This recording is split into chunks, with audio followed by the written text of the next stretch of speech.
This podcast is brought to you by 10-8 Personal Training. It's your chance to be trained by a professional athlete. That's right. Captain Cranberry was a professional wrestler. He is also a professional axe thrower.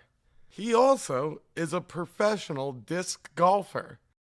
I heard he went to the Olympics for running through the bouncy house the fastest. So don't pass up on this free opportunity to go train in Captain Cranberry's private studio lair and meet Bowser and get stronger, better looking, and in better shape, and more likely to accomplish your goals. This one's free. Give them a call. 951-445-3133. 951-445-3133. It's Friday night. You're at a party with all your friends, and something doesn't seem right. That party is not live enough. You need to call my man Tony Mullins because he knows how to raise the roof and bring your party to the next level and your house to the next level. Tony Mullins is a professional roof raiser. He's also a professional roof builder and a roof fixer. And you just sound like you're too intimidated by his awesomeness to give him a call. Don't let that lame roof ruin your life. Call Tony Mullins. He's ready to raise the roof up in this muh. 423-593-9605. Again, that's Affordable Roofing. The original Affordable Roofing. 423-593-9605. This podcast is brought to you by Brown and Whitworth Foundation. Please return Chip home and safe. We miss him. We miss his presence. Some say his presence is present in the gym. You feel me?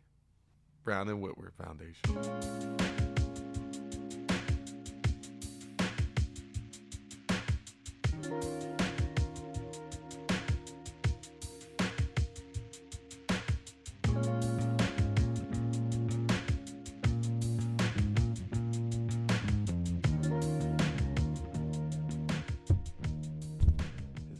His presence. It's the spirit of Chip. Yeah, it's the spirit. Woo. He's a ghost.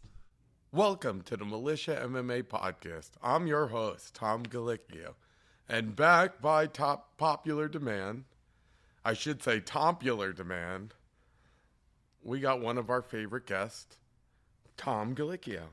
Tom, welcome to the podcast. Yeah, thanks for having me, Tom. So it's my birthday today. I'm 36 years old, so I figured I might as well do a podcast and reflect. I'm starting the second half of my life. I think it's the second half of my life. Because I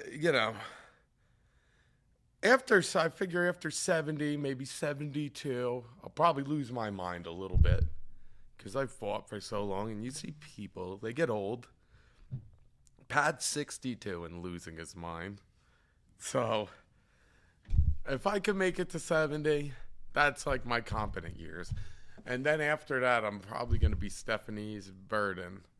Like I'll be probably still have the gym, hopefully. It's bigger and other people are running it.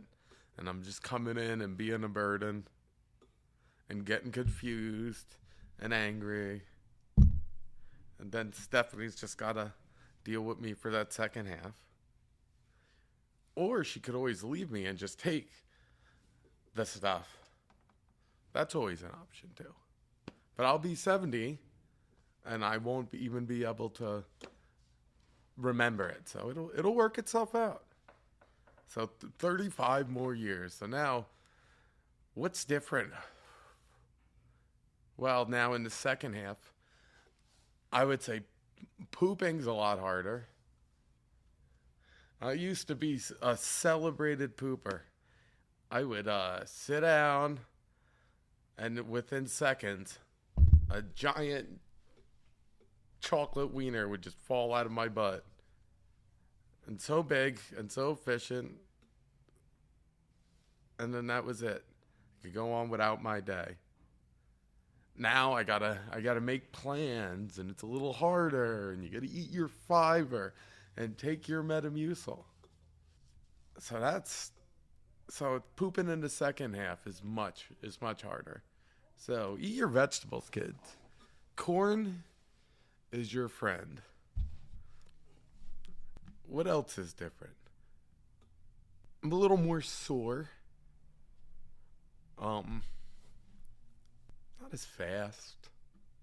Definitely you get a little bit of a decline. But you get smarter.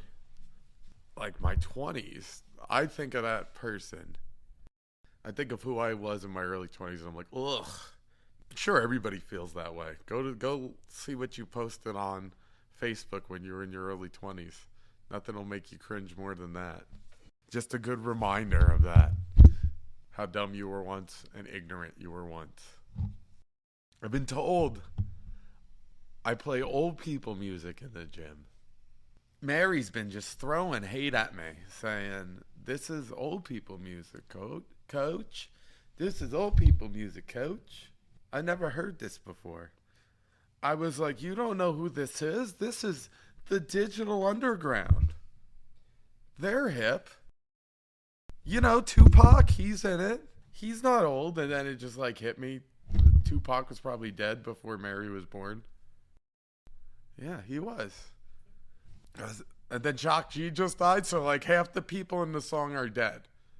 That's old people music, I guess. I guess that would, if they're, most of them aren't living, unless there was like the tour bus crashed and flipped or something. But musicians die young. Drugs, gang violence. You don't really see much gang violence in musicians anymore, or in rap. That kind of worked its way out. Or that kid with the colored hair, I think he was in a gang, and that he ratted on him, and no one killed him. Guess it wasn't such a serious gang. Like Tupac and Biggie died weeks apart, and then everybody thinks it's gangs, and that's kind of where it ended. Actually, it's funny. Old folk will remember this. When Tupac died, everybody he had some songs still left, and the songs are all about like him dying and coming back to life. And then he came back as, in one of the video, they changed his name to Machiavelli, and I think it was there was some author Machiavelli that did something along those lines. And then for the longest time, they're like, Tupac's gonna come back in 7 years, according to these Machiavelli scriptures, and everybody with their BS back then. And then 7 years came by and Tupac never came back. And now it's like everybody's like, oh yeah, he's dead. Machiavelli never came back. That was a thing for a while. And he just made so many albums. They're like, we could just release these and make a fortune. And they did. They got a lot off his name. You know what else you'll notice, like with the younger generation, and it's unbelievable to people my age and older, like my age, a little bit younger, to 70 probably right now, know what the Chappelle Show is. Kids have no idea about the Chappelle Show anymore. Like 20 years old. They don't know about Rick James, bitch. Or Charlie Murphy. That's all. Or I'm rich, bitch. The Haters Ball and the black white supremacist. And then Dave Chappelle left to Africa. They don't know that. I mean, he's still putting comedy specials and he's still big, but it's bigger to an older crowd, I think. I don't know if kids don't know about the Chappelle Show. Go ahead, ask your kids about the Chappelle Show right now. I'll pause it. Go ask them. And then prepare to be shocked. They have no idea. That's something that I found odd, because everybody knew what it was. That was one of those things. They probably don't even know who O.J. Simpson is. If they do, they won't know from football. Oh, the guy who killed his wife and got away with it. Yeah, kind of overtook his football career. That's what he's famous for. That's what I know O.J. for. So the thing about coming to age, you're definitely still learning lessons. I definitely learned some lessons. I think the biggest lesson I learned recently is don't jump into snake pits. and just let stupid things go, or don't jump in the snake pit. It happened a couple weekends ago with Mary. I said I was going to kind of let this die out, but I could see my fault in something being so stupid to jump into a snake pit. Mary trained very hard for her fight. I put in a lot of time, a lot of work. She got treated as professional. She should, because she wants to make a career for herself. We put in everything. I put in a lot of time with her. Day of weigh-ins comes. We got to go 4 hours to this event. Somewhere around 11 o'clock, 10 o'clock, the promoter called me and said that the girl is 10 pounds over, and they wanted to see if they could do it at some sort of catch weight. And then I'm like, they should have told us hours ago Mary's on weight. So it's like, okay. If you can't do it 145, let's do it 150. He's like, all right, let me message them and then message you back. That's what the promoter said, promoter Ryan. So he goes ahead, messages their camp.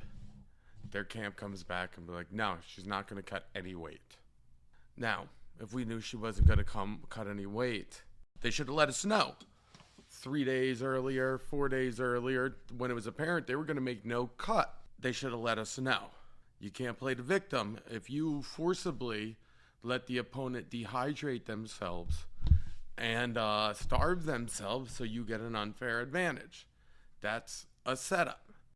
So I'm upset about this. But after we find out, I talk with Mary. You know, this ain't the level where it's not the UFC where 10 pounds is going to make a huge difference. And there's no money, so there's no way to punish them. So I said, we're going to do the fight.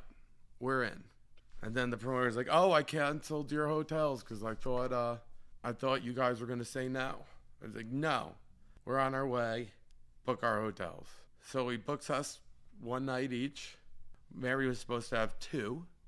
We make the drive. She arrives there ahead of us. She makes the weight. She didn't have to make the weight, excuse me. She was 10 pounds under. So she eats. She gets up there. No apology from the camp. No nothing. Just, if that was me, I'd be so embarrassed and so upset. Nothing. Like, it ain't nothing. So we go there. I get there. We meet up, do all the weigh-ins, the post-weigh-in stuff. We get into our hotels, eat, go to bed, wake up, do our routine, shake out. Around 12 o'clock, we're getting kicked out of the hotel. Mary's supposed to have a hotel for 2 nights. The promoter forgot about her and only booked her one night. It was supposed to book her a second night. She then had to move hotels, and it took about an hour or 2 for them to find a new one, fight night. So she moved. Luckily, they got a hotel. But that's another thing. So we're missing weight. We got to travel 4 hours. And then we're getting kicked out of our hotel. We're not getting taken care of. When we get to the venue, we're the first hands wrapped. The cut man, the inspector said this was the best hand wrap out of anybody here. I'll take a pat on myself. We were back. I try to do that. I want to achieve that. I also like to be the first one wrap. I don't think we were the first one wrap, but we had the best wrap. We were one of them. We were warming up, going through our thing. She wasn't even warming up, really, at the time. We were well prepared earlier. At the right times we need to be. We had the systems in play. So we get there. Mary beats her, drops her up. Fight probably should have been stopped earlier. This girl's taking a whooping. Quits on the stool as I'm giving advice to Mary. She gets up, then after starts screaming. Mary starts screaming. And she said, let's go another round. And I was like, all right, let's go another round.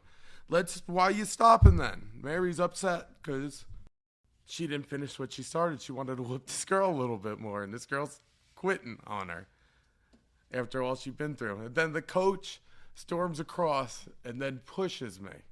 And before I could even retaliate, George grabs me and pulls me out of the cage. And then I look around and we're definitely in enemy territory. We're surrounded by their camp. They sold the tickets. I realized right there and then I was in a snake pit. The promoter was a snake working for the same side. It was surrounded by their team. He didn't care about her making weight. He even said he'd thank you for being professional, but he refused to be professional on his end. I guess I could have kept my cool a little bit more. I mean, we won the fight. That's good stuff, and we're in enemy territory, so it's a snake pit, and you don't want to jump into them, and it will always kind of go bad for you. It's kind of funny too, because we're at this point where something like that happened at a grappling tournament. Somebody was screaming at one of my young students, and an adult screaming at a kid because he was upset that the decision didn't go to the kid. Like, you're 10 times his age and you're trying to scream at this kid because he beat your son and you're being a sore loser, not setting an example. And then, of course, I start yelling at him, and then he starts like provoking me. So I try to go run around the rafters I'm going to go fight him in this public setting. And then Kyle grabs me before I could even get to him. This is, I think, our first jiu-jitsu tournament at a team in Chattanooga, and this is how I'm representing us. I'm trying to run after the guy who's screaming at one of our kids because I'm going to fight him and probably get arrested. Well, Kyle grabbed me, and this morning I realized at 36 years old, it's like, which one of the students is going to have to hold Sensei back this event? Good old Sensei, teach a good example. When something is not right, gets to fly off the handle. And then one of my pupils, who I'm supposed to be leading by the example, has to hold me back. So yeah, that's fun stuff. It's fucking ridiculous. I thought of that this morning, and I was just like, that's ridiculous. You don't get that in karate. Like, bowing, honor, discipline, go to this tournament. But everybody's acting like douchebags, and sometimes people definitely need to get what they deserve. I wasn't in the wrong in anything. And definitely the one in Chattanooga was not a snake pit. My only regret that day was Kyle holding me back. Then all the refs yelled, and it made a scene too. They belittled us as they yelled. I know where I messed up. You always think of what you want to do after the time's through. I was just thinking, I messed up because they had bean bags standing right there on my side of the fence. And I should have grabbed one of those bean bags and pegged him in the face with it. Because then it would put the ball in his court to fight me. But, like, that's a smart move. That's where I messed up. If I could go back in time, I would do that before I killed Hitler. But, you live, you learn the rules of these jiu-jitsu tournaments, and you evolve, and you learn your surroundings. Now, if that ever happens again, I'm going to grab a beanbag and throw it in someone's face. And who cares? So what? Then we won't just do the AGF anymore. I was already mad they wouldn't give us a team discount. So the last one that came to town, we had to go to Jordan's wedding. So I used it as an excuse for us not to go. And I asked them for 2 team discounts. I asked them for a team discount twice. And they played dumb. So, you know what? We don't need your overpriced tournament if we're all going to go and support it. Naga gives us team discount, so that's good. I mean, it's good because it's local and we get to show out to the other gyms. But so we'll do it again. But we'll see if they're gonna give us a team discount, and then we'll come to decision and talk. So the Queen's dead. I guess that's current events. Yeah, fucking good riddance. She needs to be dead. In fact, the whole royal family needs to be dead. Just because it's a tired idea. We have the internet now. And then people are still dealing in fantasy world. England's like, well, I'm going to go on the internet and get toilet paper Amazon to me. And I'm going to give it to the Queen. And she's going to sit on her water toilet and ride around in horseback and send her knights to fight the dragon by foot. Are we still playing make-believe? Like, if someone's in England and they're sick, like they have cancer, they're like, oh, go to the Oracle. She's going to cure you. All the oracles are dead. We need a new queen? Who's going to play make-believe? We're already playing make-believe with genders and makeup and beards, guys. You're not a Viking. You're a guy who likes to drink fucking shit beer, who would struggle running a mile, and thinks because you're fat, you're tough, and your beard's your fucking personality. Let's stop. Like, now there's a queen. There's been a queen. There's been a queen since the plague. Sears hasn't been around since the plague. Sears is old as fuck. The United States wasn't around when there's a plague. The Queen's been there since way before there was a plague. Those, like, if she's got the Queen, when she'd have to go to, like, Australia, when she had to travel by horseback, like, let's get in the chariot. Load the chariot. And go 1,000 fucking miles to Australia, and then you have to go by like a barge or some ship that you have to paddle, because we're in the land of make believe. She's getting lapped by planes, and she's a pedophile. Look it up. The Queen got a lot of kids touched. Who's the Queen now?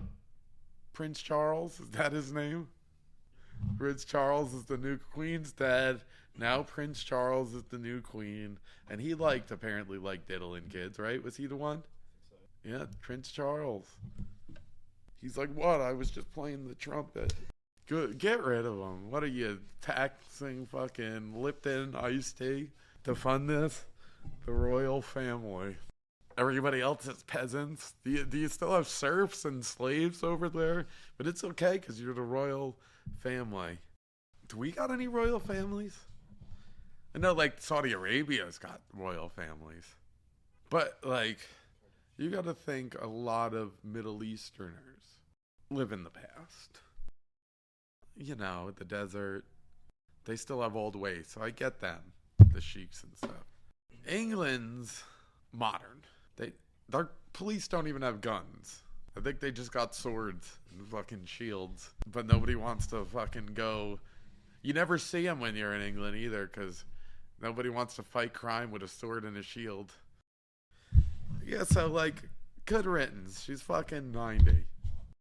There was a theory that the Queen was a lizard. A shape-shifting lizard. That was one of my favorite conspiracy theories. Yeah, she definitely needed to die. And the old ways needs to go with her. The royal family and that idea can go with them. We'll auction off her land.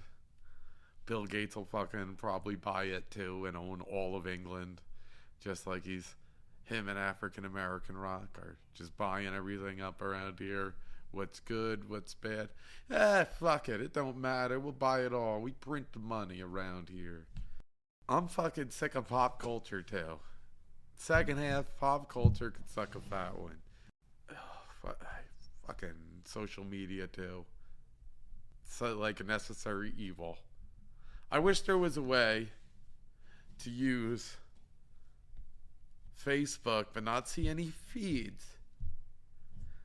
I wouldn't mind posting my stuff and then people could read it. and I don't even have to respond to it. Just let it go out there. And then y'all could respond to it. And then I could just go on Facebook Marketplace and wheel and deal. Like, Facebook is a necessary evil because of Facebook Marketplace. But that's such a dangerous beast.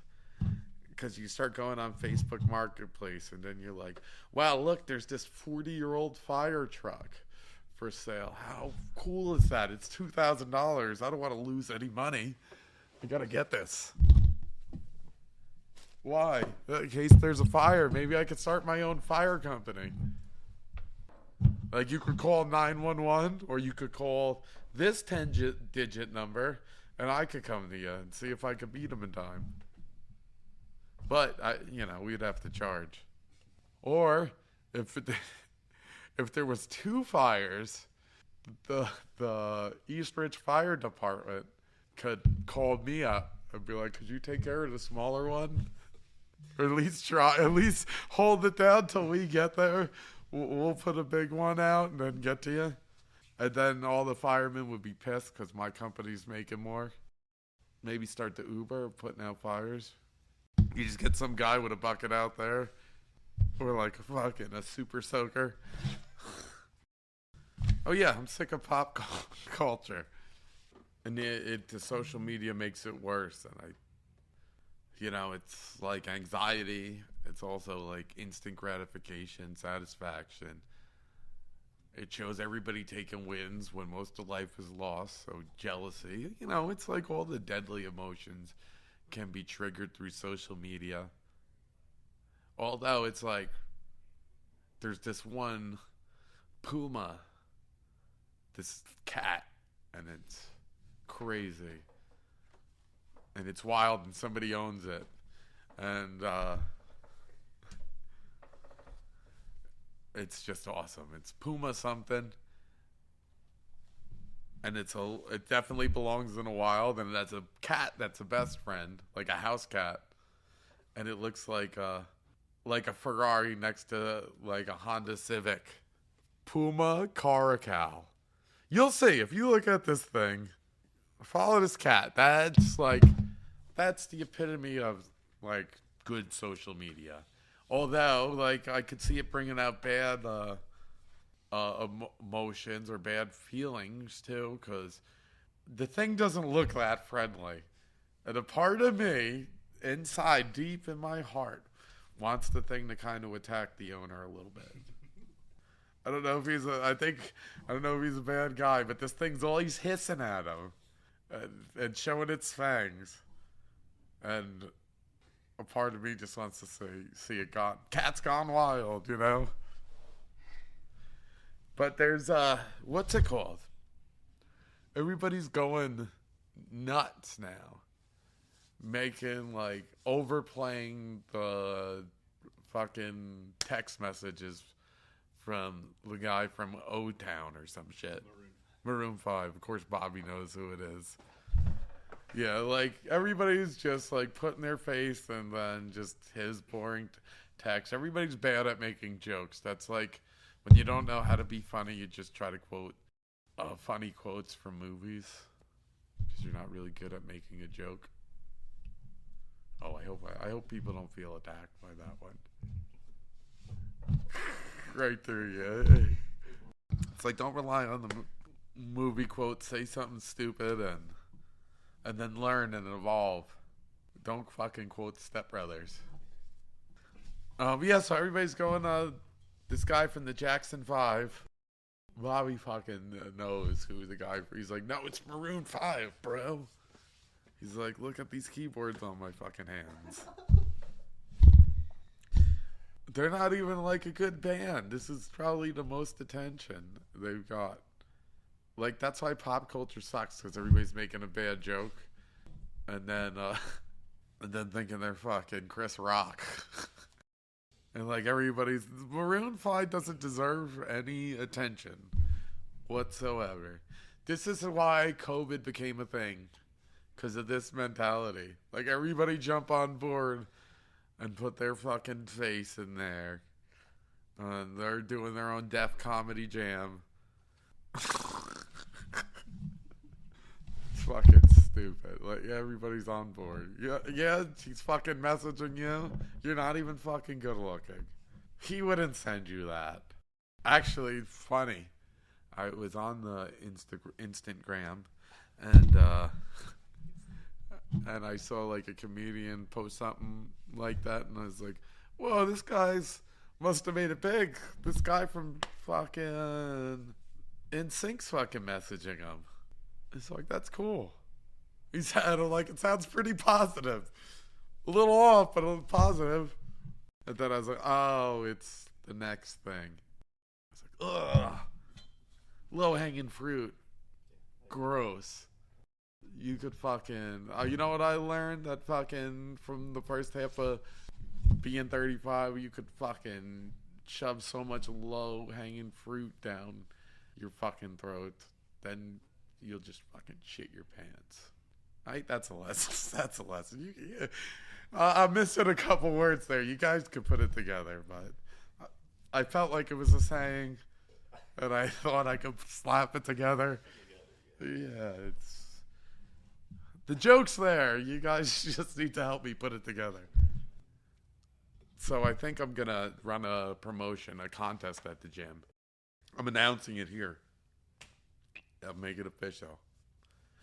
All right. So whoever leaves, I guess Google review is the biggest, right, Bobby? Yeah, Bobby's from the future. What are they going to fucking 3D print the fucking queen's crown?